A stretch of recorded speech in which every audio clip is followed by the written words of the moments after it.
Hey everyone, good morning. Miss Janine here. I want to take a few minutes and talk about what we got due this coming week.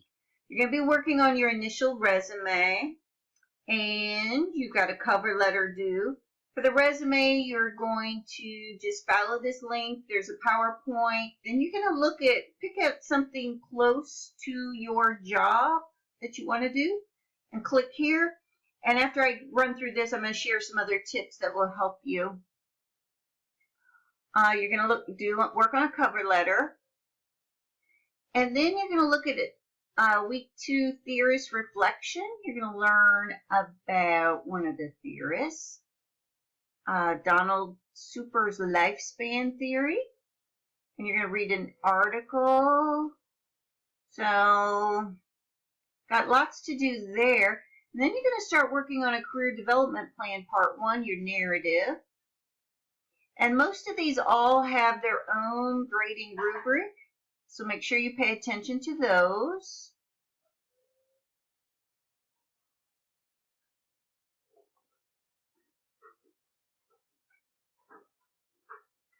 Lot to do, and if you look at the calendar, depending on your work schedule, what you've got going on, you may want to jump on early this week so you get Monday, Tuesday, Wednesday, Thursday done, or Sunday, Monday, Tuesday, Wednesday, 4 days in there, because 4th of July is coming up.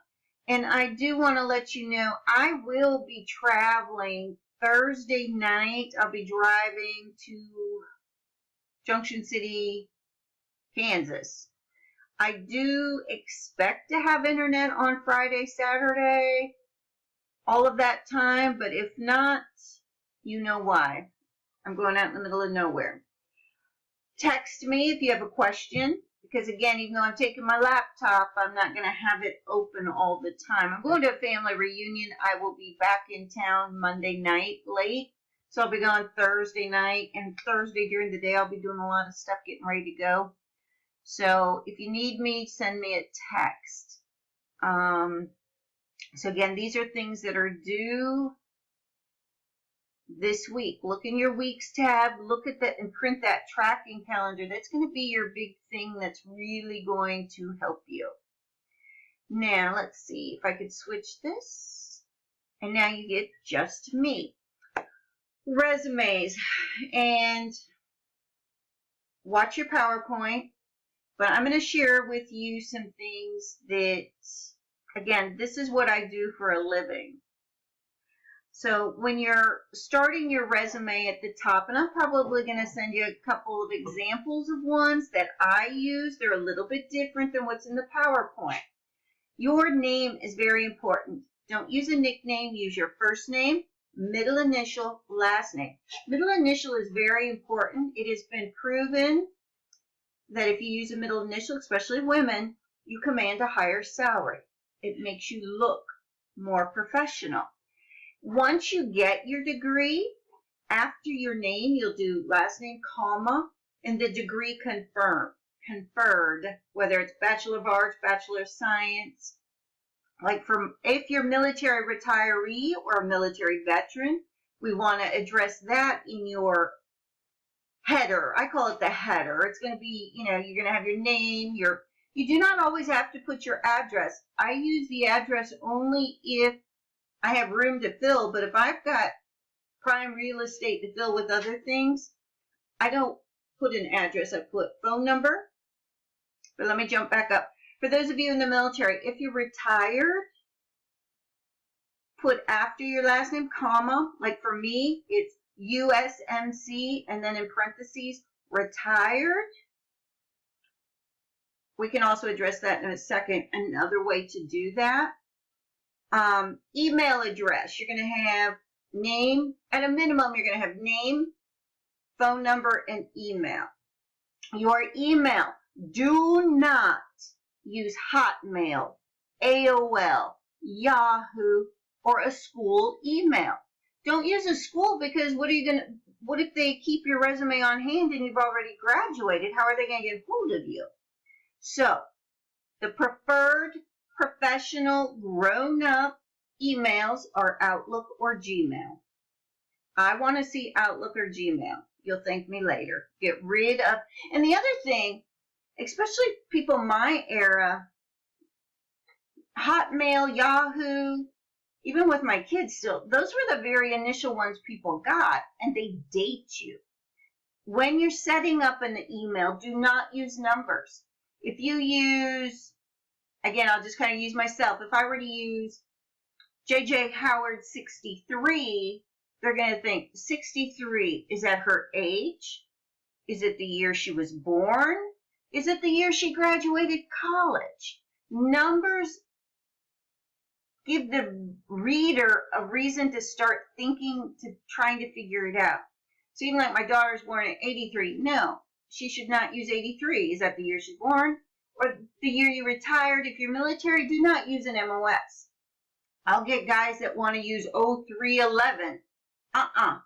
Because if you've gone to school to be a psychologist or a teacher or something else, they see that 0311, 03 hump a lot, and no. Do not do anything that's going to maybe have you be discriminated against.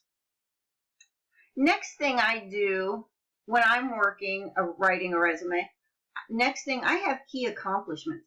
And that is, I have 3 bullets, and they are the 3 biggest wows.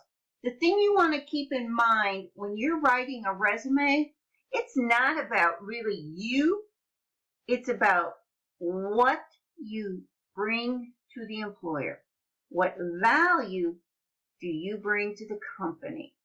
So if you're an admin person, or even I think some of you are in the medical, and you say, I can type 60 words a minute, or I can type 120 words a minute. So what? Everything you put on here apply to so what? Did it save money for the employer because you're just so stinking hot at typing that they were able to get rid of other people? Did it increase productivity? What? Think of dollar, percent, or number. You want to quantify everything you're putting on there as much as possible. Then the next thing, after I do the 3 biggest wows, and usually that's somebody if they've employer of the year X amount of times, or they increase sales by X amount of percent, something, the big 3 wow. And typically those actually get put on the resume after I've typed the resume and I know what the wows are. Core competencies. I do this in I'm typing in a Word document. I type first set and then I do a text block with no outline and set up another one. Core competencies are going to be the key words, key skills that are desired in the job announcement. When the computer is reading the resume and pulling the words based on the job announcement.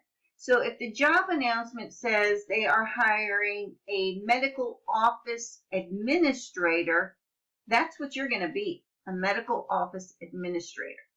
You may have in the past said you were a office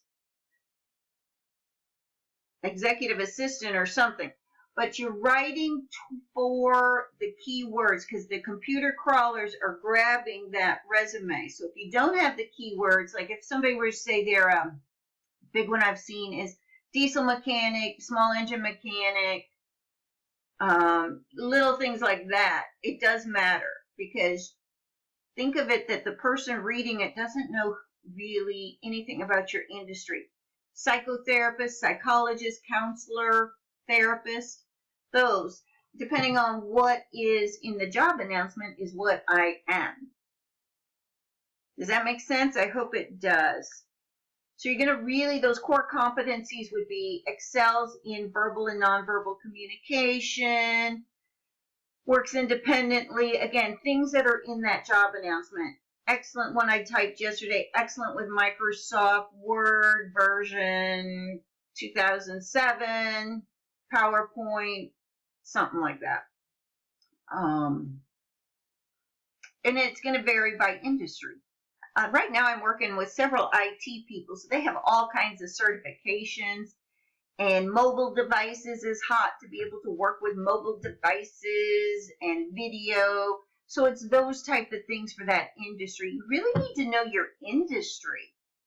I encourage you to go to ONET, O, and then it's a little asterisk, N-E-T, ONET, Google ONET.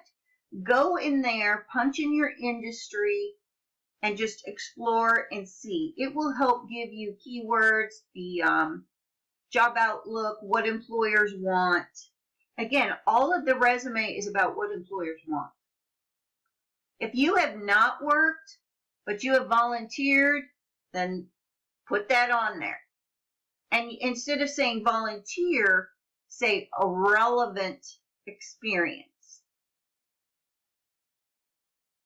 Typically, if I've got somebody I need to fill in some gaps because they took out time for the mommy track, we've got relevant experience.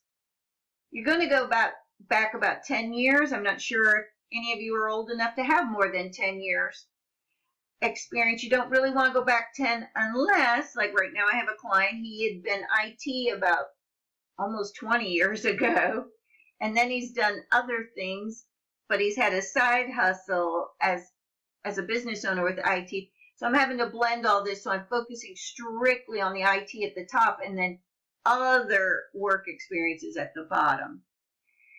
When you're looking at the job announcements, I like going to Indeed. I know on the computer, it's this classroom, it's got some samples to look at, but I really challenge you to take time to go to Indeed.com or usajobs.gov and look at, just scan job announcements, see what is open for your industry, and look to see what employers want. Since you're just starting out, you've got time to gain the skills to be marketable when you graduate. You get those skills by volunteering, by doing internships. So look at that.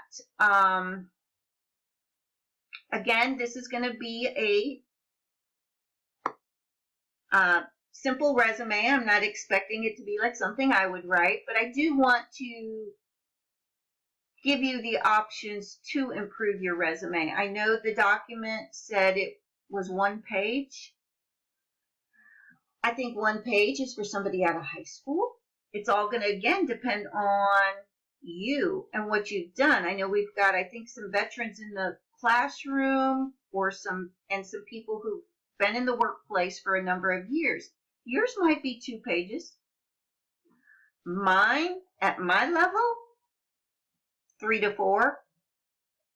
If you're going to apply for a federal job, and it might be for a state job also, you might have, I've written resumes for usajobs.gov where you have to answer questions called KSAs, and those have anywhere from 15, 20 some pages. But again, we're keeping it simple, but I do want to give you some of my insights because this is what I do for a living, and people pay me big bucks to do it, and they get interviews typically right away. So, first name, middle initial, last name. If you're a veteran, again, you're going to have your name.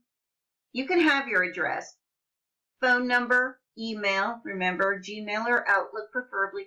And then under that, your LinkedIn URL. You may not have a LinkedIn profile yet, but if you hang out with me long enough, you'll have a LinkedIn profile. And you can modify that URL so it's specific, your LinkedIn URL. For those of you that are veterans, you can put, whether it's U.S. Army veteran, Navy veteran, security, clearance, eligible. Think about what clearance did you have. I was top secret with SBI background check, so I am TS SBI eligible. You may be secret eligible. Put that in that block too, underneath your name. Put it in there because you want to grab the reader's attention. Hiring veterans is hot. So use it if you're a veteran. All right, this video is probably longer than you wanted to listen to, so I'm going to shush for now. So that's my spin on resumes. We also have to do cover letters, so I'll stop and maybe do a different one on cover letters. So have a great day. Bye-bye.